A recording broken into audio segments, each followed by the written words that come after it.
Bom dia, gente!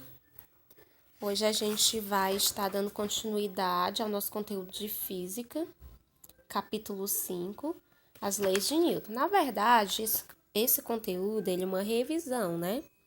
Porque vocês já estudaram ele ano passado, então ele é mais uma revisão, tá? Então, nós temos. Primeira coisa para a gente entrar, antes da gente entrar nas leis de Newton, a gente vai ver algumas coisas que vão fazer parte do nosso conteúdo que serão necessários para a gente estar fazendo o uso e a aplicação delas, tá? A gente vai começar aqui com a massa, porque a massa ela é uma grandeza escalar. O que significa dizer que a massa é uma grandeza escalar, né? Significa dizer que a massa ela não possui direção. O que seria uma direção, né? Horizontal e vertical. Que a massa também não possui um sentido, que seria um sentido direita e esquerda. E o que significa a massa? O que a massa determina? Né? A massa ela é a quantidade de matéria de um corpo, que ela pode ser medida através de uma balança, por exemplo. O seu corpo, ele possui uma massa. Se você quiser descobrir a massa do seu corpo, você vai ter que subir em uma balança, né? Então, a massa ela é a quantidade de matéria existente em um corpo, ok? E a unidade adotada pelo Sistema Internacional de Medidas para massa, né, é o quilogramas, tá? Então, a unidade padronizada do Sistema Internacional de Medidas para massa é o quilogramas. Então, a unidade que a gente vai trabalhar para massa vai ser o quilograma. Mas, caso a massa apareça em gramas, você vai ter que transformar para quilogramas. Mas eu sei que 1 quilogramas é igual a 1.000 gramas. Então, se eu tiver 2 quilogramas, se eu tiver 2.000 gramas, por exemplo, 2.000 gramas vai ser igual a 2 quilogramas.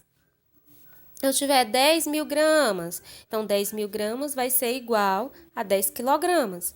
E se tiver em tonelada, né? Eu sei que uma tonelada representa 1.000 quilogramas, ok? Então, só repetindo, a massa ela é a quantidade de matéria de um corpo. Para você saber a sua massa, você vai ter que subir em uma balança. E a medida adotada para a unidade de massa é o quilogramas. E a gente diz que a massa ela é uma grandeza escalar. Por que ela é uma grandeza escalar? Porque ela não possui uma direção e nenhum sentido. A direção pode ser horizontal, vertical, e o sentido pode ser direita, esquerda, para cima ou para baixo, ok? Vamos agora para a força, tá?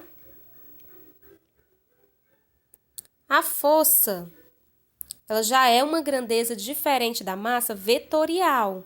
Por que ela é uma grandeza vetorial? Porque a força, ela possui uma direção, ela possui um sentido e ela possui um módulo. Como assim, tia? Vamos aqui, ó. A força ela é representada pela letra F e a sua unidade de medida padronizada é o Newton, né? Em homenagem a Isaac Newton. Então, é o Newton. O módulo de aplicação da força, né?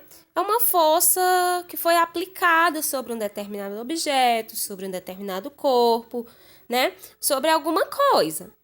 Então, esse módulo é a força aplicada. Por exemplo, 4 newtons, que é o exemplo que está aí. 100 newtons, uma força de 500 newtons. Então, o módulo é a força aplicada em newtons. Essa força aplicada em newtons, ela vai possuir uma direção, que essa direção pode ser horizontal ou vertical, né? Horizontal, né? Se for deitado assim, ó, uma linha horizontal. Vertical, se for uma linha em pé, né, gente? Tá torta, mas é para ser uma linha, tá? E ela possui um sentido, direita e esquerda, ok? Pode ser também para cima ou para baixo, tá bom? E ela é uma grandeza vetorial exatamente por possuir um módulo de intensidade de força, uma direção e um sentido. Qual é a diferença da grandeza escalar para a grandeza vetorial? Na grandeza escalar, ela não possui nem direção e nem sentido, que é no caso a massa, né? Ela é uma grandeza escalar, ela não possui uma direção e nenhum sentido. E no caso da grandeza vetorial, que é o exemplo de grandeza vetorial é a força, ela possui um módulo, ela possui uma direção e ela possui um sentido, ok? Nós temos também aqui dois tipos de força, a força por contato e a força de campo. Vamos ver primeiro o que é força por contato, tá bom? Na força por contato, como o próprio nome já está dizendo, para que exista uma força por contato, você deve estar em contato direto com o corpo que vai ser aquele corpo que você vai aplicar uma força. Por exemplo, empurrar uma cadeira. Para você empurrar uma cadeira, você deve estar em contato com a cadeira para que você empurre a cadeira, aplique uma força na cadeira e a cadeira se locomova de um local para o outro. Empurrar um guarda-roupa. Você precisa de estar em contato com esse móvel para que você empurre-o, para que você aplique uma força para empurrá-lo, para puxá-lo, ok? Então, força de contato, como o próprio nome está dizendo, né? Você necessita ter contato com o corpo na qual você vai aplicar uma força, ok? Vamos para a força de campo. Já na força de campo, ela não necessita de um contato, ok? Na força de campo, elas podem atuar à distância, você não necessita estar em contato, né, com um corpo, com um objeto. No caso, um exemplo de força de campo é a força gravitacional, né? A gravidade é um exemplo de força de campo. A gravidade, ela atua, né, sobre os corpos sem necessitar estar em si em contato. Há uma força gravitacional sobre a Terra e tudo que está na Terra vai sofrer, né, com a atuação dessa força que é gravitacional da Terra. Então, todos os corpos que estão na Terra, automaticamente, por estarem na Terra, já sofrem uma ação dessa força gravitacional da Terra, ok? Na força de contato, você necessita estar em contato com o objeto. Na força de campo, você não necessita estar em contato com o objeto em si, porque no caso, o exemplo de força gravitacional de campo, é a força gravitacional. E a força gravitacional, né, ela atua sobre o campo magnético terrestre, ela atua sobre o campo gravitacional da Terra. Então, logo, todos os corpos que estão na Terra sofrem, né, são atingidos pela força gravitacional, ok? Na aplicação de uma força, a gente tem algumas características. Já que a força é uma grandeza vetorial, para que haja uma aplicação de força, a gente vai ter sempre que ter um módulo, uma direção e um sentido. Por quê? Porque a força é uma grandeza vetorial. E para ser uma grandeza vetorial, você vai necessitar de um módulo, de uma direção e de um sentido. O que é esse módulo? É a aplicação da força. Por exemplo, eu usei 50 newtons para locomover um objeto de um local para o outro. Então, o módulo da força é 50 newtons. Direção. O objeto que eu movi, ele estava no chão. Então, eu locomovi ele de um lugar para o outro, no chão. Então, a direção é horizontal. O sentido, eu puxei ele da direita para a esquerda. Então, o sentido vai estar para a esquerda, né? Ok? Então, a aplicação de força necessita dessas características. Vamos para as leis de Newton. São 3 leis. A primeira lei de Newton é a lei da inércia. A segunda lei de Newton é o princípio fundamental da dinâmica. E a terceira lei de Newton é a lei da ação e reação. Ok? Então, vamos para a primeira lei de Newton. A primeira lei de Newton é a lei da inércia. O que é que diz a lei da inércia? Todo corpo continua em seu estado de repouso ou de movimento uniforme em uma linha reta, a menos que seja forçado a mudar aquele estado por forças aplicadas sobre ele. Então, vamos pensar o seguinte. Se você está deitado na sua cama, a sua cama está lá parada, e você está deitado nela, em relação à sua própria cama, você está em repouso. Se não houver uma força atuando sobre o seu corpo, você vai continuar em repouso. Mas a partir do momento que é aplicada uma força sobre o seu corpo, você vai entrar, você vai se deslocomover e vai ser forçado a sair do repouso que ele está deitado. Ok? Então, vamos pensar assim. Por que é necessário, ou por que é essencial, né? E é importante a utilização do cinto de segurança quando a gente vai se locomover em algum transporte, seja no carro, no ônibus, ok? Por que é necessário? Se acontecer algum acidente, você sabe que o cinto de segurança vai lhe proteger. Mas por quê, né? Então, vamos pensar. Isso está relacionado à lei da inércia, a primeira lei de Newton. Quando você estiver lá dentro do ônibus, do carro, do automóvel, e ele vai estar em movimento, logo o seu corpo vai aderir à mesma velocidade do automóvel.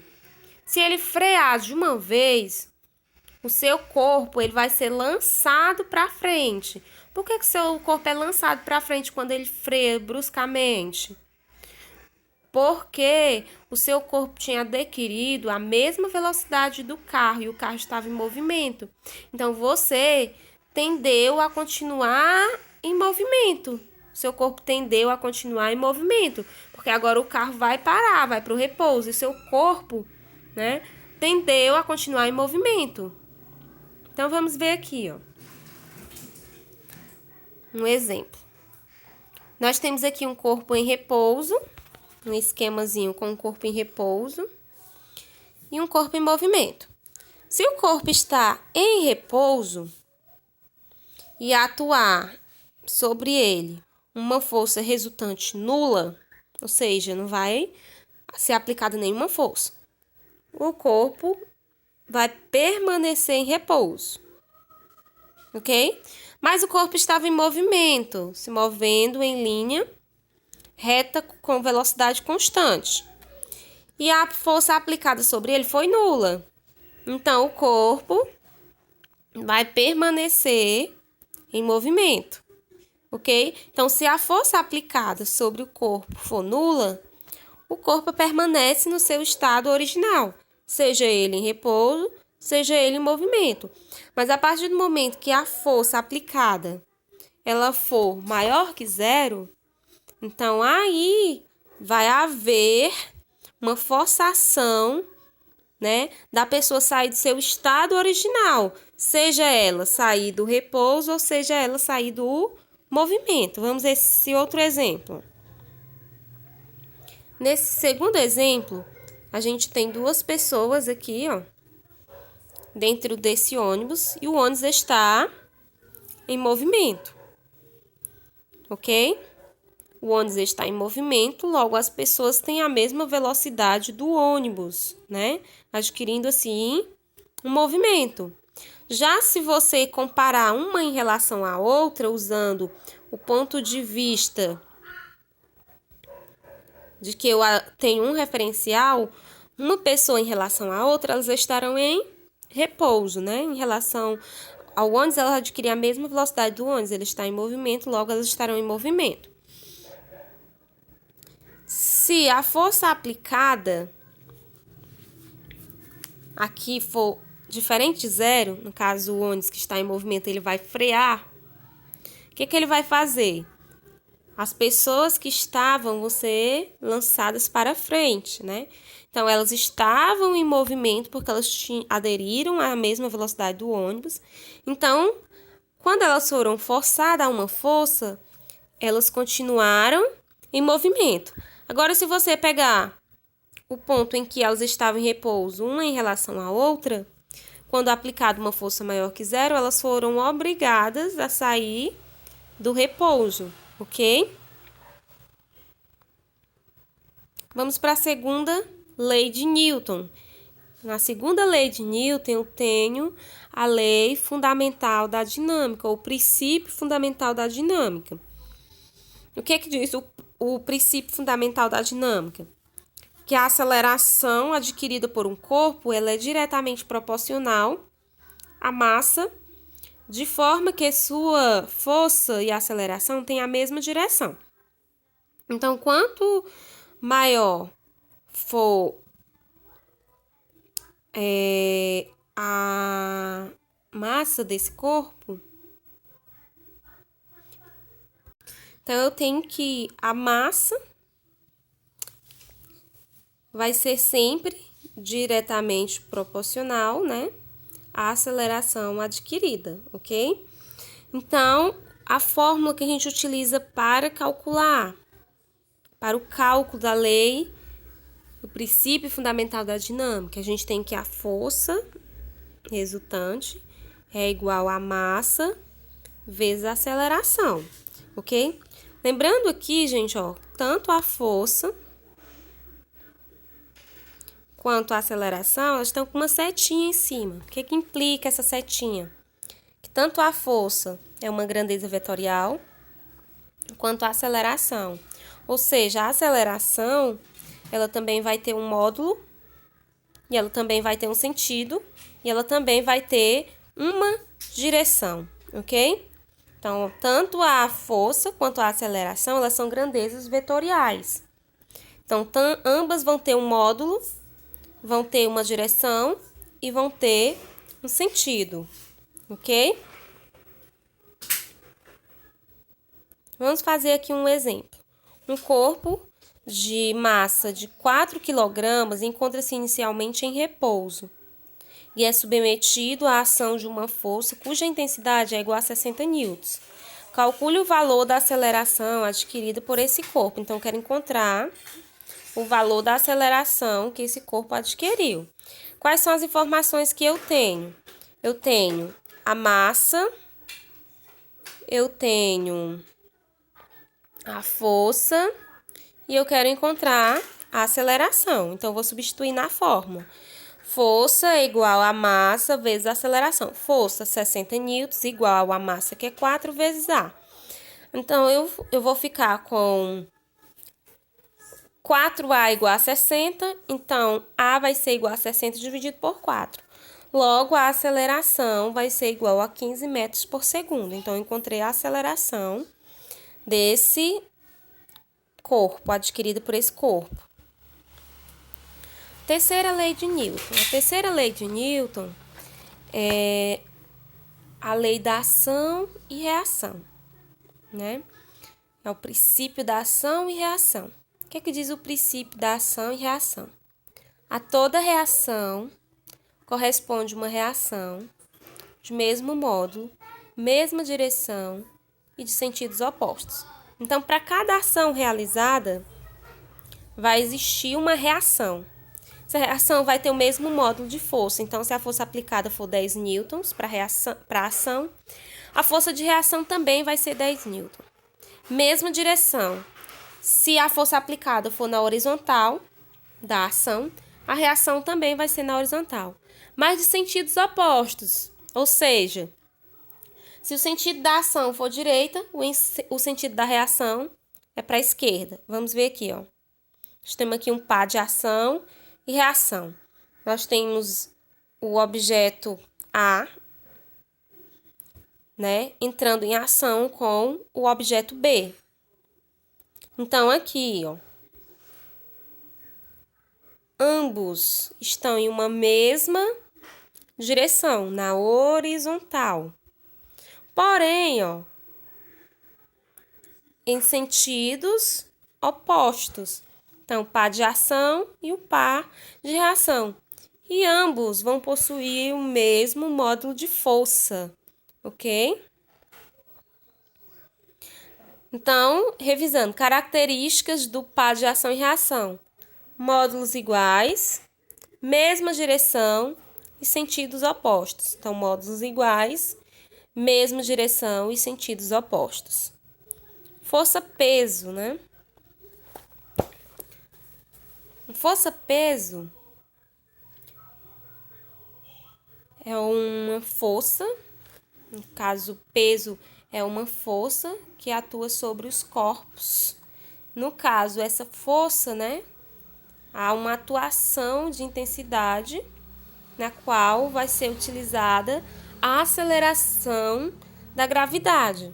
Então, o peso é igual à massa do corpo vezes a gravidade do planeta. Por exemplo, a gravidade do planeta Terra é aproximadamente 9,8 metros por segundo ao quadrado. Pode ser um outro planeta, tá? Então, o peso, ele também é dado em newtons, a massa em quilogramas e a gravidade em metros por segundo. Então, essa força-peso, né, ela vai ser diferente daquela formulazinha. Força é igual a massa vezes a aceleração que a gente utiliza na segunda lei de Newton. Porque essa aceleração aqui, ó, ela é a aceleração adquirida pelo corpo. E essa aceleração aqui da gravidade, ela é a aceleração gravitacional do planeta, ok? A massa, ela nunca vai mudar. Então, aqui a gente tem um exemplo. Um objeto tem um peso igual a 2.231 newtons na superfície de Júpiter. Então, aqui nós estamos falando do peso, que é a força que atua sobre um corpo.